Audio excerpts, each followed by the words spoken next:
আসসালামু আলাইকুম ওয়া রাহমাতুল্লাহি ওয়া বারাকাতুহু।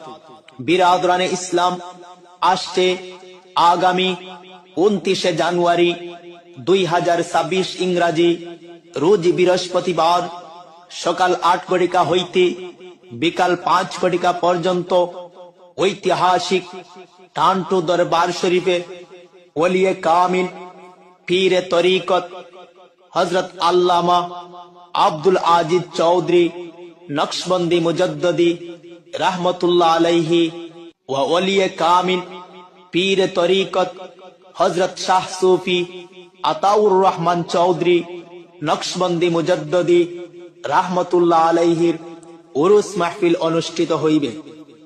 উক্ত মুবারক মাহফিলে দেশ ও বিদেশের প্রখ্যাত উলামায়ে কেরাম, সুফিয়ানে এজাম, বুদ্ধিজীবী ও ইসলামিক চিন্তাবিদগণ উপস্থিত থাকিবেন। উক্ত মুবারক মাহফিলে আপনারা উপস্থিত থাকিয়া দুনিয়া ও আখিরাতের অশেষ সওয়াব হাসিল করুন।